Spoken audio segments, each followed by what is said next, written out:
আজ পড়ে শোনাব রবীন্দ্রনাথ ঠাকুরের লেখা ছোট গল্প বোষ্টমী। আমি লিখিয়া থাকি, অথচ লোকরঞ্জন আমার কলমে ধর্ম নয়। এই জন্য লোকেও আমাকে সদা সর্বদা যে রঙে রঞ্জিত করিয়া থাকে, তাহাতে কালির ভাগই বেশি। আমার সম্বন্ধে অনেক কথাই শুনিতে হয়, কপালক্রমে সেগুলি হিত কথা নয়, মনোহারী তো নহেই। শরীরে যেখানটায় ঘা পড়িতে থাকে সে জায়গাটা যত তুচ্ছই হোক, সমস্ত দেহটাকে বেদনার জোরে সেই ছাড়াইয়া যায়। যে লোক গালি খাইয়া মানুষ হয়, সে আপনার স্বভাবকে যেন ঠেলিয়া এক ছোঁকা হইয়া পড়ে। আপনার চারিদিকে ছাড়াইয়া আপনাকে কেবল তাহার মনে পড়ে। সেটা আরামও নয়, কল্যাণও নয়। আপনাকে ভোলাটাই তো স্বস্তি। আমাকে তাই ক্ষণে ক্ষণে নির্জনের খোঁজ করিতে হয়। মানুষের ঠেলা খাইতে খাইতে মনে চারিদিকে যে টোল খাইয়া যায়, বিশ্ব প্রকৃতির সেবা নিপুণ হাতখানির গুণে তাহা ভরিয়া উঠে। কলিকাতা হইতে দূরে নিভৃতে আমার একটি অজ্ঞাতবাসের আয়োজন আছে। আমি নিজ চর্চার দৌরাত্ম্য হইতে সেইখানে অন্তর্ধান করিয়া থাকি। সেখানকার লোকেরা এখনো আমার সম্বন্ধে কোনো একটা সিদ্ধান্তে আসিয়া পৌঁছে নাই। তাহারা দেখিয়াছে আমি ভোগী নই, পল্লীর রজনীকে কলিকাতার কলুষে আবিল করি না, আবার যোগীও নই। কারণ দূর হইতে আমার যেটুকু পরিচয় পাওয়া যায় তাহার মধ্যে ধনের লক্ষণ আছে। আমি পথিক নই, পল্লীর রাস্তায় ঘুরি বটে, কিন্তু কোথাও পৌঁছিবার দিকে আমার কোনো লক্ষ্যই নাই। আমি যে গৃহী এমন কথা বলাও শক্ত, কারণ ঘরের লোকের প্রমাণাভাব। এই জন্য পরিচিত জীবশ্রেণীর মধ্যে আমাকে কোনো একটি প্রচলিত কোঠায় না ফেলিতে পারিয়া গ্রামের লোক আমার সম্বন্ধে চিন্তা করা একরকম ছাড়িয়া দিয়াছে। আমিও নিশ্চিন্ত আছি। অল্পদিন হইল খবর পাইয়াছি, এই গ্রামে একজন মানুষ আছে যে আমার সম্বন্ধে কিছু একটা মনে ভাবিয়াছে, অন্তত বোকা ভাবে নাই। তাহার সঙ্গে প্রথম দেখা হইল তখন আষাঢ় মাসের বিকেল বেলা। কান্না শেষ হইয়া গেলেও চোখের পল্লব ভিজা থাকিলে যেমন ভাবটা হয়, সকালবেলাকার বৃষ্টি অবসানে সমস্ত লতাপাতা আকাশ ও বাতাসের মধ্যে সেই ভাবটা ছিল। আমাদের পুকুরের উঁচু পাড়িটার উপর দাঁড়াইয়া আমি একটি নধর শ্যামল গাভীর ঘাস খাওয়া দেখিতেছিলাম। তাহার চিক্কণ দেহটির উপর রৌদ্র পড়িয়াছিল।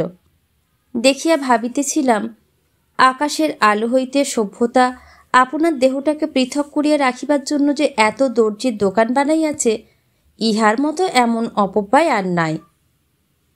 এমন সময় হঠাৎ দেখি একটি পৌরা স্ত্রীলোক আমাকে ভূমিষ্ঠ হইয়া প্রণাম করিল। তার আঁচলে কতকগুলি ঠোঙার মধ্যে করবী, গন্ধরাজ, আরও 2-4 রকমের ফুল ছিল। তাহারই মধ্যে একটি আমার হাতে দিয়া ভক্তির সঙ্গে জোড়হাত করিয়া সে বলিল, আমার ঠাকুরকে দিলাম, বলিয়া চলিয়া গেল। আমি এমনই আশ্চর্য হইয়া গেলাম যে তাহাকে ভালো করিয়া দেখিতেই পাইলাম না।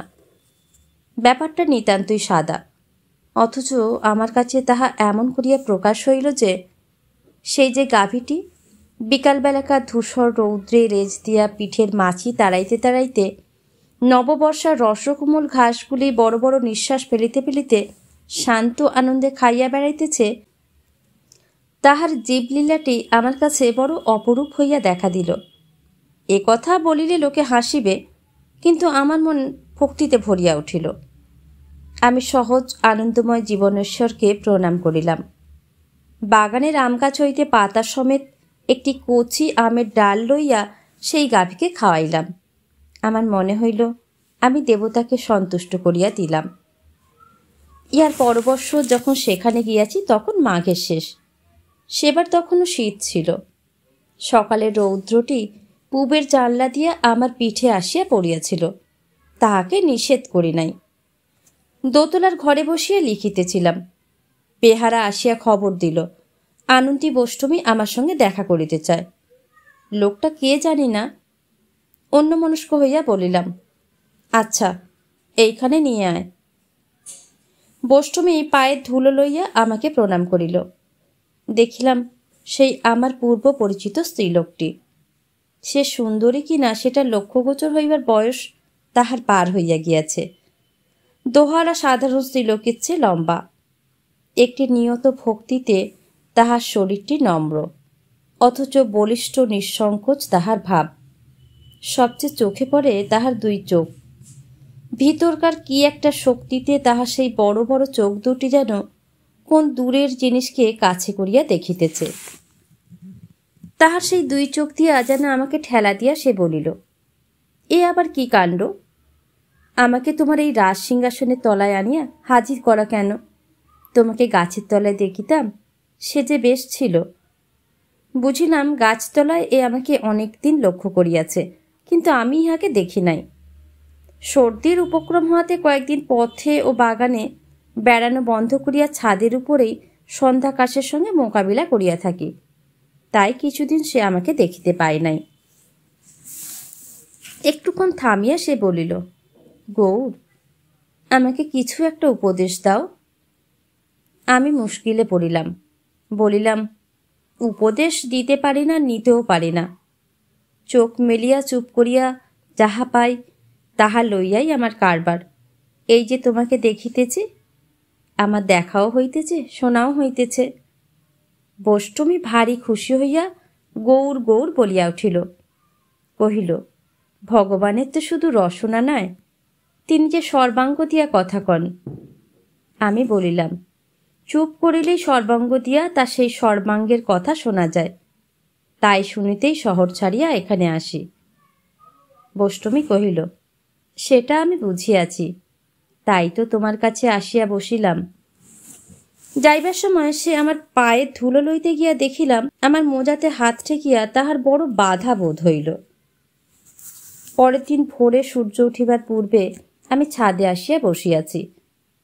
দক্ষিণে বাগানের ঝাউ গাছগুলোর মাথার উপর দিয়া একেবারে দিক সীমা পর্যন্ত মাঠ ধুধু করিতেছে। পূর্ব দিকে বাঁশ বনে ঘেরা গ্রামের পাশে আখের ক্ষেতের প্রান্ত দিয়া প্রতিদিন আমার সামনে সূর্য ওঠে। গ্রামের রাস্তাটা গাছের ঘন ছায়ার ভিতর হইতে হঠাৎ বাহির হইয়া খোলা মাঠের মাঝখান দিয়া বাঁকিয়া বহু দূরের গ্রামগুলির কাজ সারিতে চলিয়াছে। সূর্য উঠিয়াছে কিনা জানি না। একখানি শুভ্র কুয়াশার চাদর বিধবার ঘোমটার মতো গ্রামের গাছগুলির ওপর টানা রইয়াছে। দেখিতে পাইলাম বষ্টমী সেই ভোরের ঝাপসা আলোর ভিতর দিয়া একটি সচল কুয়াশার মূর্তির মতো করতাল বাজাইয়া হরিনাম গান করিতে করিতে সেই পূর্ব দিকের গ্রামের সম্মুখ দিয়া চলিয়াছে। তন্দ্রা ভাঙা চোখের পাতার মতো একসময় কুয়াশাটা উঠিয়া গেল এবং ওই সমস্ত মাঠের ও ঘরের নানা কাজকর্মের মাঝখানে শীতের রৌদ্রটি গ্রামের ঠাকুরদাদার মতো আসিয়া বেশ করিয়া জমিয়া বসিল। আমি তখন সম্পাদকের পেয়াদা বিদায় করিবার জন্য লিখিবার টেবিলে আসিয়া বসিয়াছি। এমন সময় সিঁড়িতে পায়ের শব্দের সঙ্গে একটা গানের সুর শোনা গেল। বষ্টমী গুনগুন করিতে করিতে আসিয়া আমাকে প্রণাম করিয়া কিছু দূরে মাটিতে বসিল। আমি লেখা হইতে মুখ তুলিলাম। সে বলিল, কাল আমি তোমার প্রসাদ পাইয়াছি। আমি বলিলাম, সে কি কথা? সে কহিল, কাল সন্ধ্যার সময় কখন তোমার খাওয়া হয় আমি সেই আশায় দরজার বাহিরে বসিয়াছিলাম। খাওয়া হইলে চাকর যখন পাত্র লইয়া বাহিরে আসিল, তাহাতে কি ছিল জানি না, কিন্তু আমি খাইয়াছি। আমি আশ্চর্য হইলাম। আমার বিলাত যাওয়ার কথা সকলেই জানে। সেখানে কি খাইয়াছি না খাইয়াছি তাহা অনুমান করা কঠিন নহে, কিন্তু গোবর খাই নাই। দীর্ঘকাল মাছ মাংসে আমার রুচি নাই বটে, কিন্তু আমার পাচকটির জাতিকুলের কথাটা প্রকাশ্য সভায় আলোচনা না করাই সঙ্গত। আমার মুখে বিস্ময়ের লক্ষণ দেখিয়া বষ্টমী বলিল, যদি তোমার প্রসাদ খাইতে না পারিব তবে তোমার কাছে আসিবার তো কোনো দরকার ছিল না। আমি বলিলাম, লোকে জানিলে তোমার উপর তো তাদের ভক্তি থাকিবে না। সে বলিল, আমি তো সকলকেই বলিয়া বেড়াইতেছি। শুনিয়া উহারা ভাবিল আমার এই রকমই দশা। বষ্টমী যে সংসারে ছিল, উহার কাছে তাহার খবর বিশেষ কিছু পাইলাম না। কেবল এইটুকু শুনিয়াছি, তাহার মায়ের অবস্থা বেশ ভালো এবং এখনও তিনি বাঁচিয়া আছেন। মেয়েকে যে বহু লোক ভক্তি করিয়া থাকে সে খবর তিনি জানেন। তার ইচ্ছা মেয়ে তার কাছে গিয়া থাকে, কিন্তু আনন্দীর মন তাহাতে সায় দেয় না। আমি জিজ্ঞাসা করিলাম, তোমার চলে কি করিয়া? উত্তরে শুনিলাম, তাহার ভক্তদের একজন তাহাকে সামান্য কিছু জমি দিয়াছে, তাহারই ফসলে সেও খায়, 5 জনে খায়, কিছুতে সে আর শেষ হয় না। বলিয়া একটু হাসিয়া কহিল, আমার তো সবই ছিল, সমস্ত ছাড়িয়া আসিয়াছি, আবার পরের কাছে মাগিয়া সংগ্রহ করিতেছি, ইহার কি দরকার ছিল বলতো? শহরে থাকিতে প্রশ্ন উঠিলে সহজে ছাড়িতাম না, ভিক্ষাজীবিতায় সমাজের কত অনিষ্ট তাহা বুঝাইতাম, কিন্তু এ জায়গায় আসিলে আমার পুঁথি পড়া বিদ্যার সমস্ত ঝাঁঝ একেবারে মরিয়া যায়। বষ্টমীর কাছে কোনো তর্কই আমার মুখ দিয়া বাহির হইতে চাহিল না। আমি চুপ করিয়া রহিলাম। আমার উত্তরের অপেক্ষা না করিয়া সে আপনিই বলিয়া উঠিল, না না, এই আমার ভালো, আমার মাগিয়া খাওয়া অন্নই অমৃত। তাহার কথার ভাবখান আমি বুঝিলাম। প্রতিদিনই যিনি নিজে অন্ন যোগাইয়া দেন, ভিক্ষার অন্নে তাহাকেই মনে পড়ে, আর ঘরে মনে হয় আমারই অন্ন আমি নিজের শক্তিতে ভোগ করিতেছি। ইচ্ছা ছিল তাহার স্বামীর ঘরের কথা জিজ্ঞাসা করি, কিন্তু সে নিজে বলিল না, আমিও প্রশ্ন করিলাম না। এখানকার যে পাড়ায় উচ্চবর্ণের ভদ্রলোক থাকে, সে পাড়ার প্রতি বৈষ্ণবীর শ্রদ্ধা নাই, বলে ঠাকুরকে উহারা কিছুই দেয় না, অথচ ঠাকুরের ভোগে উহারাই সবচেয়ে বেশি করিয়া ভাগ বসায়। গরিবরা ভক্তি করে আর উপবাস করিয়া মরে। এ পাড়ায় দুষ্কৃতির কথা অনেক শুনিয়াছি, তাই বলিলাম, এই সকল দুর্মতিদের মাঝখানে থাকিয়া ইহাদের মতিগতি ভালো করো, তাহা হইলেই তো ভগবানের সেবা হইবে। এই রকমের সব উঁচু দরের উপদেশ অনেক শুনিয়াছি এবং অন্যকে শুনাইতেও ভালোবাসি, কিন্তু বৈষ্ণবীর তাহাতে তাক লাগিল না। আমার মুখের দিকে তাহার উজ্জ্বল চক্ষু দুটি রাখিয়া সে বলিল, তুমি বলিতেছ ভগবান পাপীর মধ্যেও আছেন, তাই উহাদের সঙ্গ করিলেও তাহারই পূজা করা হয়, এই তো? আমি বলিলাম, হ্যাঁ। সে বলিল, উহারা যখন বাঁচিয়া আছে তখন তিনিও উহাদের সঙ্গে আছেন বই কি, কিন্তু আমার তাহাতে কি? আমার তো পূজা ওখানে চলিবে না, আমার ভগবান যে উহাদের মধ্যে নাই, তিনি যেখানে আমি সেখানেই তাহাকে খুঁজিয়া বেড়াই। বলিয়া সে আমাকে প্রণাম করিল। তাহার কথাটা এই যে শুধু মত লইয়া কি হইবে, সত্য যে চাই।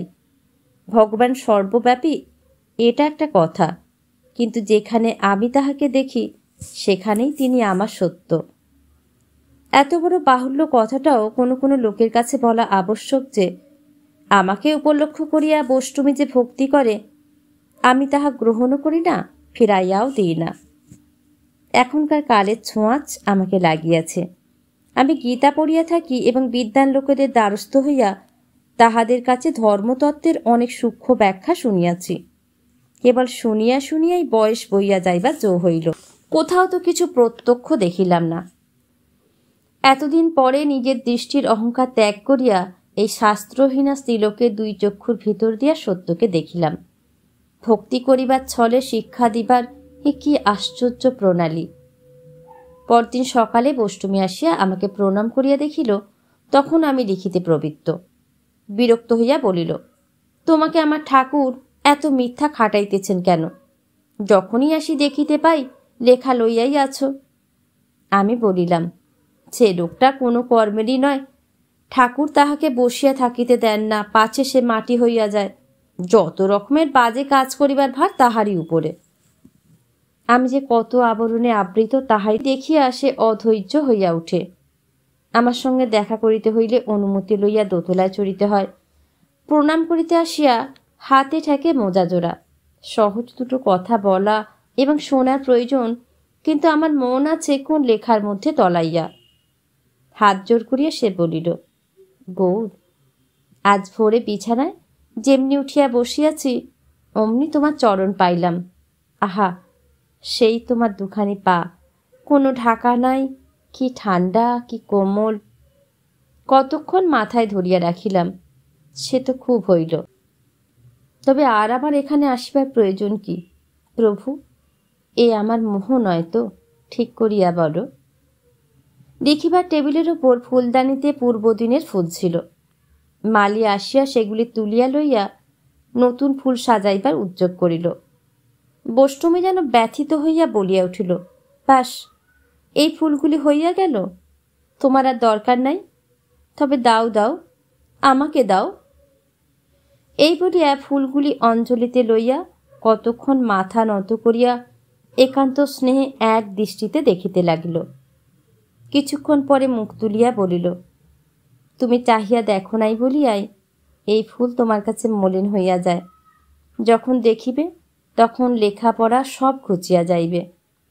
এই বলিয়া সে বহু যত্নে ফুলগুলি আপন আঁচলের প্রান্তে বাঁধিয়া লইয়া মাথায় ঠেকাইয়া বলিল, আমার ঠাকুরকে আমি লইয়া যাই। কেবল ফুলদানিতে রাখিলেই যে ফুলের আদর হয় না, তাহা বুঝিতে আমার বিলম্ব হইল না। আমার মনে হইল ফুলগুলিকে যেন স্কুলের পড়া না পারা ছেলেদের মতো প্রতিদিন আমি বেঞ্চের উপর দাঁড় করাইয়া রাখি। সেই দিন সন্ধ্যার সময় যখন ছাদে বসিয়াছি, বষ্টমী আমার পায়ের কাছে আসিয়া বসিল। কহিল, আজ সকালে নাম শুনাইবার সময় তোমার প্রসাদী ফুলগুলি ঘরে ঘরে দিয়া আসিয়াছি। আমার ভক্তি দেখিয়া বেণী চক্রবর্তী হাসিয়া বলিল, পাগলি, কাকে ভক্তি করিস তুই? বিশ্বের লোকে যে তাকে মন্দ বলে। হ্যাঁ গো, সকলে নাকি তোমাকে গালি দেয়। কেবল এক মুহূর্তের জন্য মনটা সংকুচিত হইয়া গেল। কালিচ্ছিটা এত দূরেও ছড়ায়। বষ্টমী বলিল, বেণী ভাবিয়াছিল আমার ভক্তিটাকে এক ফুঁয়ে নিভাইয়া দেবে, কিন্তু এ তো তেলের বাতি নয়, এ যেন আগুন। আমার গৌর, ওরা তোমাকে গালি দেয় কেন গো? আমি বলিলাম, আমার পাওনা আছে বলিয়া। আমি হয়তো একদিন লুকাইয়া উহাদের মন চুরি করিবার লোভ করিয়াছিলাম। বষ্টমী কহিল, মানুষের মনে বিষ যে কত সে তো দেখিলে, লোভ আর টিকিবে না। আমি বলিলাম, মনে লোভ থাকিলেই মারের মুখে থাকিতে হয়, তখন নিজেকে মারিবার বিষ নিজের মনই যোগায়। তাই আমার ওঝা আমারই মনটাকে নির্বিষ করিবার জন্য এত কড়া করিয়া ঝাড়া দিতেছেন। বষ্টমী কহিল, দয়াল ঠাকুর মারিতে মারিতে তবে মারকে খেদান, শেষ পর্যন্ত যে সহিতে পারে সেই বাঁচিয়া যায়। সেই দিন সন্ধ্যার সময় অন্ধকার ছাদের উপর সন্ধ্যা তারা উঠিয়া আবার অস্ত গেল। বষ্টমী তাহার জীবনের কথা আমাকে শুনাইল। আমার স্বামী বড় সাদা মানুষ। কোনো কোনো লোকে মনে করিত তাহার বুঝিবার শক্তি কম, কিন্তু আমি জানি যাহারা সাদা করিয়া বুঝিতে পারে তাহারাই মোটের ওপর ঠিক বোঝে। ইহাও দেখিয়াছি, তাহার চাষবাস জমি জমার কাজে তিনি যে ঠকিতেন তাহা নহে। বিষয় কাজ এবং ঘরের কাজ দুই তাহার গোছালো ছিল।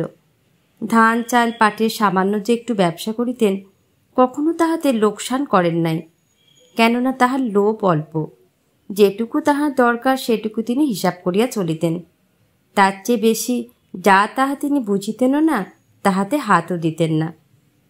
আমার বিবাহের পূর্বেই আমার শ্বশুর মারা গিয়াছিলেন এবং আমার বিবাহের অল্পদিন পরেই শাশুড়ির মৃত্যু হয়। সংসারে আমাদের মাথার উপরে কেহই ছিল না। আমার স্বামী মাথার উপরে একজন উপরওয়ালাকে না বসাইয়া থাকিতে পারিতেন না। এমনকি বলিতে লজ্জা হয়, আমাকে যেন তিনি ভক্তি করিতেন। তবু আমার বিশ্বাস তিনি আমার চেয়ে বুঝিতেন বেশি, আমি তার চেয়ে বলিতাম বেশি। তিনি সকলের চেয়ে ভক্তি করিতেন তাহার গুরু ঠাকুরকে। শুধু ভক্তি নয়, সে ভালোবাসা। এমন ভালোবাসা দেখা যায় না। গুরু ঠাকুর তার চেয়ে বয়সে কিছু কম। কি সুন্দর রূপ তার! বলিতে বলিতে বষ্টমী ক্ষণকাল থামিয়া তাহার সেই দূরবিহারী চক্ষু দুটিকে বহুদূরে পাঠাইয়া দিল এবং গুনগুন করিয়া গাহিল, অরুণ কিরণ খানি তরুণ অমৃতে ছানি, কোন বিধি নিরবিল দেহা। এই গুরু ঠাকুরের সঙ্গে বালককাল হইতে তিনি খেলা করিয়াছেন। তখন হইতেই তাহাকে আপন মন প্রাণ সমর্পণ করিয়া দিয়াছেন। তখন আমার স্বামীকে ঠাকুর বোকা বলিয়াই জানিতেন, সেই জন্য তাহার উপর বিস্তর উপদ্রব করিয়াছেন। অন্য সঙ্গীতের সঙ্গে মিলিয়া পরিহাস করিয়া তাহাকে যে কত নাকাল করিয়াছেন তাহার সীমা নাই। বিবাহ করিয়া এ সংসারে যখন আসিয়াছি তখন গুরু ঠাকুরকে দেখি নাই। তিনি তখন কাশীতে অধ্যয়ন করিতে গিয়াছেন। আমার স্বামী তাহাকে সে খরচা যোগাইতেন। গুরু ঠাকুর যখন দেশে ফিরিলেন তখন আমার বয়স বোধ করি 18 হইবে। 15 বছর বয়সে আমার একটি ছেলে হইয়াছিল। বয়স কাঁচা ছিল বলিয়াই আমার সেই ছেলেটিকে আমি যত্ন করিতে শিখি নাই। পাড়ার সই সাংঘাতিকদের সঙ্গে মিলিবার জন্যই তখন আমার মন ছুটিত। ছেলের জন্য ঘরে বাধা থাকিতে হয় বলিয়া এক এক সময় তাহার উপরে আমার রাগ হইত। হায় রে, ছেলে যখন আসিয়া পৌঁছাইয়াছে, মা তখনও পিছাইয়া পড়িয়া আছে, এমন বিপদ আর কি হইতে পারে। আমার গোপাল আসিয়া দেখিল তখনও তাহার জন্য ননি তৈরি হয় নাই, তাই সে রাগ করিয়া চলিয়া গেছে। আমি আজও মাঠে ঘাটে তাহাকে খুঁজিয়া বেড়াইতেছি। ছেলেটি ছিল বাপের নয়নের মণি। আমি তাহাকে যত্ন করিতে শিখি নাই বলিয়া তাহার বাপ কষ্ট পাইতেন, কিন্তু তাহার হৃদয় ছিল বোবা। আজ পর্যন্ত তাহার দুঃখের কথা কাহাকেও কিছু বলিতে পারেন নাই। মেয়ে মানুষের মতো তিনি ছেলের যত্ন করিতেন। রাত্রে ছেলে কাঁদিলে আমার অল্প বয়সের গভীর ঘুম তিনি ভাঙাইতে চাইতেন না। নিজে রাত্রে উঠিয়া দুধ গরম করিয়া খাওয়াইয়া কতদিন খোকাকে কোলে লইয়া ঘুম পাড়াইয়াছেন আমি তাহা জানিতেই পারি নাই। তাহার সকল কাজই এমনই নিঃশব্দে।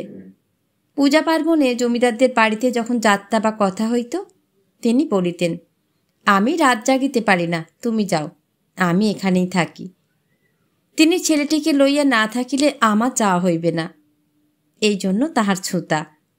আশ্চর্য এই, তবু ছেলে আমাকেই সকলের চেয়ে বেশি ভালোবাসিত। সে যেন বুঝিত সুযোগ পাইলেই আমি তাহাকে ফেলিয়া চলিয়া যাইব। তাই সে যখন আমার কাছে থাকিত তখনও ভয় ভয়ে থাকিত।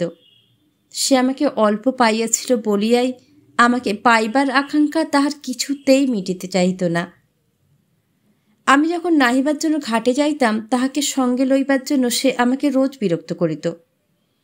ঘাটে সঙ্গিনীদের সঙ্গে আমার মিলনের জায়গা, সেখানে ছেলেকে লইয়া তাহার খবরদারি করিতে আমার ভালো লাগিত না, সেই জন্য পারতপক্ষে তাহাকে লইয়া যাইতে চাইতাম না। সেদিন শ্রাবণ মাস, থাকে থাকে ঘন কালো মেঘে 2 প্রহর বেলাটাকে একেবারে আগাগোড়া মুড়ি দিয়া রাখিয়াছে। স্নানে যাইবার সময় খোকা কান্না জুড়িয়া দিল। নিস্তারিণী আমাদের হেঁসেলে কাজ করিত, তাহাকে বলিয়া গেলাম, পাছা ছেলেকে দেখিও, আমি ঘাটে একটা ডুব দিয়ে আসিগে। ঘাটে ঠিক সেই সময়টিতে আর কেহ ছিল না। সঙ্গিনীদের আসিবার অপেক্ষায় আমি সাঁতার দিতে লাগিলাম। দিঘিটা প্রাচীনকালের, কোন রানী কবে খনন করাইয়াছিলেন তাই ইহার নাম রানীসাগর। সাঁতার দিয়া এই দিঘি এপার ওপার করা মেয়েদের মধ্যে কেবল আমিই পারিতাম। বর্ষায় তখন কুলে কুলে জল। দিঘি যখন প্রায় অর্ধেকটা পার হইয়া গেছি এমন সময় পিছন হইতে ডাক শুনিতে পাইলাম, মা। ফিরিয়া দেখি খোকা ঘাটের সিঁড়িতে নামিতে নামিতে আমাকে ডাকিতেছে। চিৎকার করিয়া বলিলাম, আর আসিস নে, আমি যাচ্ছি। নিষেধ শুনিয়া হাসিতে হাসিতে সে আরও নামিতে লাগিল। ভয়ে আমার হাতে পায়ে যেন খিল ধরিয়া আসিল। পার হইতে আর পারেই না। চোখ বুজিলাম, পাছে কি দেখিতে হয়। এমন সময় পিছন ঘাটে সেই দিঘির জলে খোকার হাসি চিরদিনের মতো থামিয়া গেল। পার হইয়া আসিয়া সেই মায়ের কোলের কাঙাল ছেলেকে জলের তলা হইতে তুলিয়া কোলে লইলাম, কিন্তু সে মা বলিয়া ডাকিল না।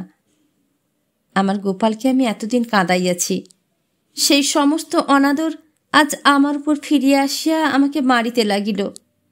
বাঁচিয়া থাকিতে তাহাকে বারবার যে ফেলিয়া চলিয়া গেছি, আজ তাই সে দিনরাত আমার মনকে আঁকড়াইয়া ধরিয়া রহিল। আমার স্বামীর বুকে যে কতটা বাজিল সে কেবল তার অন্তর্যামী জানেন। আমাকে যদি গালি দিতেন তো ভালো হইত, কিন্তু তিনি তো কেবল সহিতেই জানেন, কহিতে জানেন না। এমনি করিয়া আমি যখন একরকম পাগল হইয়া আছি এমন সময় গুরু ঠাকুর দেশে ফিরিয়া আসিলেন। তখন ছেলে বয়সে আমার স্বামী তার সঙ্গে একত্রে খেলাধুলা করিয়াছেন, তখন সে এক ভাব ছিল। এখন আবার দীর্ঘকাল বিচ্ছেদের পর যখন তার ছেলে বয়সের বন্ধু বিদ্যালাভ করিয়া ফিরিয়া আসিলেন তখন তাহার পরে আমার স্বামীর ভক্তি একেবারে পরিপূর্ণ হইয়া উঠিল। কে বলিবে খেলার সাথী, ইহার সামনে তিনি যেন একেবারে কথা কইতে পারিতেন না। আমার স্বামী আমাকে সান্ত্বনা করিবার জন্য তাহার গুরুকে অনুরোধ করিলেন। গুরু আমাকে শাস্ত্র শুনাইতে লাগিলেন। শাস্ত্রের কথায় আমার বিশেষ ফল হইয়াছিল বলিয়া মনে তো হয় না। আমার কাছে সেসব কথা যা কিছু মূল্য, সে তাহারই মুখের কথা বলিয়া। মানুষের কণ্ঠ দিয়াই ভগবান তাহার অমৃত মানুষকে পান করাইয়া থাকেন। অমন সুধাপাত্র তো তার হাতে আর নাই। আবার ওই মানুষের কণ্ঠ দিয়াই তো তিনিও সুধা পান করেন। গুরুর প্রতি আমার স্বামীর অজস্র ভক্তি আমাদের সংসারকে সর্বত্র মৌমাছির ভিতরকার মধুর মতো পড়িয়া রাখিয়াছিল। আমাদের আহার বিহার ধন জন সমস্তই এই ভক্তিতে ঠাসা ছিল, কোথাও ফাঁক ছিল না। আমি সেই রসে আমার সমস্ত মন লইয়া ডুবিয়া তবে সান্ত্বনা পাইয়াছি। তাই দেবতাকে আমার গুরুর রূপেই দেখিতে পাইলাম। তিনি আসিয়া আহার করিবেন এবং তারপর তার প্রসাদ পাইব। প্রতিদিন সকালে ঘুম হইতে উঠিয়াই এই কথাটি মনে পড়িত, আর সেই আয়োজনে লাগিয়া যাইতাম। তাহার জন্য তরকারি কুটিতাম। আমার আঙুলের মধ্যে আনন্দধ্বনি বাজিত। ব্রাহ্মণ্যই তাহাকে নিজের হাতে রাঁধিয়া খাওয়াইতে পারিতাম না, তাই আমার হৃদয়ের সব ক্ষুধাটা মিটিত না। তিনি যে জ্ঞানের সমুদ্র, সেদিকে তো তার কোনো অভাব নাই। আমি সামান্য রমণী, আমি কেবল তাহাকে কেবল একটু খাওয়াইয়া দাওয়াইয়াই খুশি করিতে পারি। তাহা তো এত দিকে এত ফাঁক ছিল। আমার গুরু সেবা দেখিয়া আমার স্বামীর মন খুশি হইতে থাকিত এবং আমার উপরে তাহার ভক্তি আরও বাড়িয়া যাইত। তিনি যখন দেখিলেন আমার কাছে স্বাস্থ্য ব্যাখ্যা করিবার জন্য গুরুর বিশেষ উৎসাহ, তখন তিনি ভাবিতেন গুরুর কাছে বুদ্ধিহীনতার জন্য তিনি বারবার অশ্রদ্ধা পাইয়াছেন। তাহার স্ত্রী এবার বুদ্ধির জোরে গুরুকে খুশি করিতে পারিল, এই তাহার সৌভাগ্য। এমন করিয়া 4-5 বছর কোথা দিয়া যে কেমন করিয়া কাটিয়া গেল তাহা চোখে দেখিতে পাইলাম না। সমস্ত জীবনটাই এমন করিয়া কাটিতে পারিত, কিন্তু গোপনে কোথায় একটা চুরি চলিতেছিল, যেটা আমার কাছে ধরা পড়ে নাই, অন্তর্যামীর কাছে ধরা পড়িল। তারপরে একদিনে এক মুহূর্তে সমস্ত উলটপালট হইয়া গেল। সেদিন ফাল্গুনের সকালবেলায় ঘাটে যাইবার ছায়াপথে স্নান সারিয়া ভিজা কাপড়ে ঘরে ফিরিতেছিলাম। পথের একটি বাঁকে আমতলায় গুরু ঠাকুরের সঙ্গে দেখা। তিনি কাঁধে একখানি গামছা লইয়া কোনো একটা সংস্কৃত মন্ত্র আবৃত্তি করিতে করিতে স্নানে যাইতেছেন। ভিজা কাপড়ে তার সঙ্গে দেখা হওয়াতে লজ্জায় একটু পাশ কাটাইয়া চলিয়া যাইবার চেষ্টা করিতেছি, এমন সময় তিনি আমার নাম ধরিয়া ডাকিলেন। আমি জড়সড় হইয়া মাথা নিচু করিয়া দাঁড়াইলাম। তিনি আমার মুখের পরে দৃষ্টি রাখিয়া বলিলেন, তোমার দেহখানি সুন্দর। ডালে ডালে রাজ্যের পাখি ডাকিতেছিল। পথের ধারে ধারে ঝোপে ঝোপে ভাঁটি ফুল ফুটিয়াছে। আমের ডালে বোল ধরিতেছে। মনে হইল সমস্ত আকাশ পাতাল পাগল হইয়া আলুথালু হইয়া উঠিয়াছে। কেমন করিয়া বাড়ি গেলাম কিছু জ্ঞান নাই। একেবারে সেই ভিজা কাপড়েই ঠাকুর ঘরে ঢুকিলাম। চোখে যেন ঠাকুরকে দেখিতে পাইলাম না। সেই ঘাটের পথের ছায়ের উপরকার আলোর চুমকিগুলি আমার চোখের উপর কেবলই নাচিতে লাগিল। সেদিন গুরু আহার করিতে আসিলেন। জিজ্ঞাসা করিলেন, আন্দি নাই কেন? আমার স্বামী আমাকে খুঁজিয়া বেড়াইলেন, কোথাও দেখিতে পাইলেন না। হোগো, আমার সেই পৃথিবী আর নাই। আমি যে সূর্যের আলো আর খুঁজিয়া পাইলাম না। ঠাকুর ঘরে আমার ঠাকুরকে ডাকি, সে আমার দিকে মুখ ফিরাইয়া থাকে। দিন কোথায় কেমন করিয়া কাটিল ঠিক জানি না। রাত্রে স্বামীর সঙ্গে দেখা হইবে, তখন যে সমস্ত নীরব এবং অন্ধকার। তখনই আমার স্বামীর মন যেন তারার মতো ফুটিয়া ওঠে। সেই আঁধারে এক একদিন তাহার মুখে একাদ্রা কথা শুনিয়া হঠাৎ বুঝিতে পারি, এই সাদা মানুষটি যাহা বোঝেন তাহা কতই সহজে বুঝিতে পারেন। সংসারের কাজ সারিয়া আসিতে আমার দেরি হয়। তিনি আমার জন্য বিছানার বাহিরে অপেক্ষা করেন। প্রায় তখন আমাদের গুরুর কথা কিছু না কিছু হয়। অনেক রাত করিলাম। তখন 3 প্রহর হইবে। ঘরে আসিয়া দেখি আমার স্বামী তখনও খাটে শোন নাই, নিচে শুইয়া ঘুমাইয়া পড়িয়াছেন। আমি অতি সাবধানে শব্দ না করিয়া তাহার পায়ের তলায় শুইয়া পড়িলাম। ঘুমের ঘোরে একবার তিনি পা ছুড়িলেন, আমার বুকের উপর আসিয়া লাগিল। সেইটাই আমি তার শেষ দান বলিয়া গ্রহণ করিয়াছি। পরদিন ভোরে যখন তার ঘুম ভাঙিল, আমি তখন উঠিয়া বসিয়া আছি। জানলার বাহিরে কাঁঠাল গাছটার মাথার উপর দিয়া আঁধারের একধারে অল্প একটু রং ধরিয়াছে। তখনও কাক ডাকে নাই। আমি স্বামীর পায়ের কাছে মাথা লুটাইয়া প্রণাম করিলাম। তিনি তাড়াতাড়ি উঠিয়া বসিলেন এবং আমার মুখের দিকে অবাক হইয়া চাহিয়া রহিলেন। আমি বলিলাম, আমি আর সংসার করিব না। স্বামী বোধ করি ভাবিলেন তিনি স্বপ্ন দেখিতেছেন, কোনো কথাই বলিতে পারিলেন না। আমি বলিলাম, আমার মাথার দিব্য, তুমি অন্য স্ত্রী বিবাহ করো। আমি বিদায় লইলাম। স্বামী কহিলেন, তুমি এ কি বলিতেছ? তোমাকে সংসার ছাড়িতে কে বলিল? আমি বলিলাম, গুরু ঠাকুর। স্বামী হতবুদ্ধি হইয়া গেলেন। গুরু ঠাকুর? এমন কথা তিনি কখন বলিলেন? আমি বলিলাম, আজ সকালে যখন স্নান করিয়া ফিরিতেছিলাম, তাঁর সঙ্গে দেখা হইয়াছিল, তখনই বলিলেন। স্বামীর কণ্ঠ কাঁপিয়া গেল। জিজ্ঞাসা করিলেন, এমন আদেশ কেন করিলেন? আমি বলিলাম, জানি না, তাহাকে জিজ্ঞাসা করিও, পারেন তো তিনিই বুঝাইয়া দিবেন। স্বামী বলিলেন, সংসারে থাকিয়াও তো সংসার ত্যাগ করা যায়। আমি সেই কথা গুরুকে বুঝাইয়া বলিব। আমি বলিলাম, হয়তো গুরু বুঝিতে পারেন, কিন্তু আমার মন বুঝিবে না। আমার সংসার করা আজ হইতে ঘুচিল। স্বামী চুপ করিয়া রহিলেন। আকাশ যখন ফর্সা হইল, তিনি বলিলেন, চলো না, দুজনে একবার তাঁর কাছেই যাই। আমি হাত জোর করিয়া বলিলাম, তার সঙ্গে আর আমার দেখা হইবে না। তিনি আমার মুখের দিকে চাহিলেন। আমি মুখ নামাইলাম। তিনি আর কোনো কথা বলিলেন না। আমি জানি, আমার মনটা তিনি একরকম করিয়া দেখিয়া লইলেন। পৃথিবীতে দুটি মানুষ আমাকে সবচেয়ে ভালোবাসিয়াছিল, আমার ছেলে আর আমার স্বামী। সে ভালোবাসা আমার নারায়ণ, তাই সে মিথ্যে সহিতে পারিল না। একটি আমাকে ছাড়িয়া গেল, একটিকে আমি ছাড়িলাম। এখন সত্যকে খুঁজিতেছি, আর ফাঁকি নয়। এই বলিয়া সে গড় হইয়া প্রণাম করিল।